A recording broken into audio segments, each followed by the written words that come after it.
Je m'interroge ce jour sur la question du non-respect de la loi numéro 96/12 du 5 août 1996 portant loi cadre relative à la gestion de l'environnement dans la prise de décision concernant la gestion des déchets dans ce pays.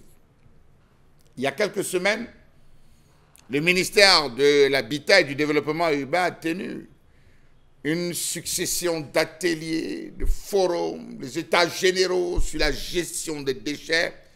Ils ont discuté avec les acteurs, c'est de la précollecte, de la collecte, de la transformation. Chacun a émis l'idée et à la fin on s'est retrouvé à tendre vers une sorte de conclusion visant à faire payer davantage de taxes aux ménages. Comment comprendre la négligence avec laquelle travaillent nos principaux dirigeants dans ce pays? Comment comprendre que les producteurs de déchets dangereux dans ce pays ne soient pas sanctionnés de la manière la plus forte qu'ils soient? Comment comprendre qu'après la tenue du Forum national des déchets au Cameroun, on n'a pas pensé, ou on a pensé à tout, sauf à ces grands pollueurs? Où est passée la responsabilité sociétale? Il est établi que plus de 500 entreprises évoluant dans divers secteurs d'activité ont une responsabilité sur la destruction de la nature dans ce pays. Ce n'est pas moi qui le dis, c'est des experts, c'est des études qui ont été menées. D'après les données publiées par les services compétents du ministère de l'Environnement, de la protection de la nature et du développement durable, ces 500 entreprises émettent des produits qui détruisent l'environnement. Des cas ont été pris. Cas du pont noir. Le pont noir dans la zone de Ndokpassi. L'eau n'est pas noire, le pont lui-même n'est pas noir, mais c'est le déversement des déchets qui ont fait de cette eau et de ce pont le nom de baptême pont noir. Une pollution multiforme, aussi bien la pollution de l'air à travers des émissions à effet de serre que la production des déchets, à l'instar des huiles, des comestibles, des appareils électroniques et électroménagers contenant des produits toxiques. Le ministère de l'Environnement, de la Protection de la Nature et du Développement durable a révélé par ailleurs que plusieurs entreprises fabriquent des produits à partir des substances comme le mercure, le benzène, le calcium, PM10. Il y a également plusieurs autres qui recèlent d'éléments nocifs pour la santé et l'environnement.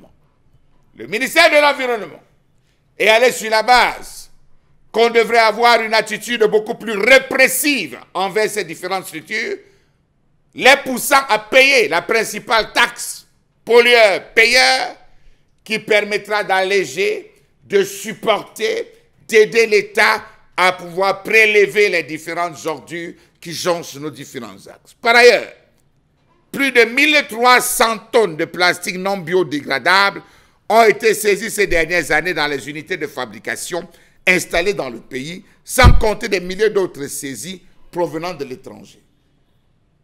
Ce n'est pas moi qui le dis, c'est le ministère. Plusieurs entreprises font dans les bouteilles PET, bouteilles plastiques, bouteilles en jus. La preuve, les jus en bouteille ont disparu au profit des bouteilles en plastique. On ne sait pas pourquoi on s'est retrouvé avec cela, des objets autant polluants. Pourquoi ces différentes structures ne sont pas taxées par bouteille, par pollution? Vous savez, en Europe, lorsque vous allez faire des achats, vous amenez les bouteilles. Lorsque vous revenez, vous êtes payé par le nombre de bouteilles. Une fois que vous ramenez les bouteilles plastiques, vous êtes payé. On a voulu lancer cela au Cameroun. Il n'y a pas eu une rigidité. Malheureusement, avec le concours de la région, on va voir à quoi ressemblent désormais nos fleuves, désormais nos rivières. C'est des lacs de bouteilles plastiques. En outre, plusieurs entreprises qui fabriquent des produits à partir des substances comme le mercure, le benzène, le calcium, PM10 et beaucoup d'autres recèlent d'éléments nocifs pour la santé et l'environnement. Comment comprendre que les producteurs de déchets dangereux ne font pas l'effort de se conformer à la réglementation de ces déchets, même dans les cas où elles manquent de précision? On avait décidé de retirer du marché les véhicules de plus de 30 ans, 40 ans, et a mis 40 ans en circulation parce qu'ils émettent des gaz qu'ils détruisent l'atmosphère. On était allé plus loin. Ça, c'était à l'époque de Robert Kili qui avait pensé qu'il fallait taxer doublement ces personnes qui utiliseraient ce type de véhicules, des véhicules à dépasser la limite d'âge. Le ministre Galabi Beye est arrivé, il a pensé qu'il fallait les retirer. Il n'était pas seul. Il était accompagné de l'ancien maire de la ville de Yaoundé, non, du nouveau maire de la ville de Yaoundé, qui lui pense, non, l'ancien, ça c'est le nouveau, l'ancien maire de la ville, qui avait estimé que dans Yaoundé, on devait littéralement retirer. Une sélection avait démarré, mais après, c'est tombé. Savez-vous qu'en l'absence de prescriptions claires sur les tri, la collecte, le transport et l'élimination des déchets dangereux, l'objectif de rationalité écologique décliné dans la règle de l'élimination des déchets dangereux d'une manière qui ne nuise à l'environnement et à la santé humaine devra conduire à la sélection des modalités les plus appropriées. Comment comprendre que depuis 2012, au plus d'une centaine d'entreprises, dont de nombreuses multinationales, avaient été sanctionnées par des lourdes amendes pour pollution de l'environnement, on n'a jamais sanctionné, on n'a plus jamais sanctionné avec publication dans les journaux de la liste des entreprises pollueurs. Pourtant, dans la ville de Douala, on les compte. Suivant que nous traversons Sikakao, suivant que nous traversons Bonaberi, Bonasama, on respire du n'importe quoi. Suivant que nous traversons la zone industrielle Bassa, nous respirons, mais alors n'importe quoi. Suivant que nous traversons le pont du Vouri, ceux du côté de Deido, qu'est-ce qu'on n'aspire pas? J'ai comme l'impression que si on prend tous les habitants de la zone de Deido, on essaye de faire une étude pulmonaire, on va se rendre compte qu'ils ont des poumons au ciment. Comment comprendre l'inertie des élus, membres de la société civile et membres du gouvernement, au moment où la majorité des Camerounais estiment que la pollution est un problème grave dans leur communauté? Pour eux, la pollution, en plus de la déforestation et la gestion des déchets, constitue des défis environnementaux majeurs. Il était donc simple, de l'avis des responsables, de l'avis des techniciens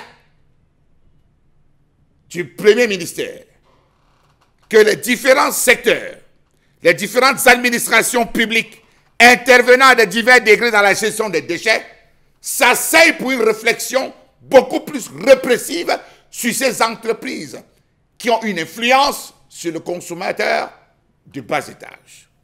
Le ministère de l'Environnement et de la Protection de la Nature, le ministère de l'Agriculture et du Développement Rural, le ministère de l'Agriculture et du Développement Rural qui travaille à la promotion de la transformation des déchets agro-industriels et urbains en fumier organique, le ministère de l'Administration territoriale et de la décentralisation, le ministère de l'Énergie et de l'Eau, le ministère du Développement urbain et de l'Habitat, le ministère de la Santé publique, le ministère de l'Industrie, des Mines et du Développement technologique, tous devaient s'asseoir tout autour du ministère de la Ville et ils devaient débattre. D'après les experts, réunis ensemble sur une même table, avec des taxes répressives, nous n'aurons plus de problème quant au ramassage des déchets, quant à la gestion des différents déchets, quant à la transformation des différents déchets, parce que tous concernés ont chacun dans les différents départements une voie, une issue. Mais pourquoi le principe de pollueur-payeur, jusqu'en ce jour, de 2012 à aujourd'hui, est mort? Ça fait 13 ans. On n'a plus frappé une seule entreprise, on n'a plus fait une publication dans les différents journaux. Entre-temps, on se bat avec les entreprises de téléphonie mobile qui, elles aussi, polluent plus que vous ne pouvez l'imaginer. La preuve, dans les quartiers, on a des antennes relais. Connaissez-vous le danger de ces antennes relais sur le cerveau, sur la santé mentale? Pourquoi ne payent-ils pas? Dans tous les cas, on va ramasser, on fera le pavé. Ceux qui polluent moins, ceux qui produisent moins de déchets, paieront des taxes.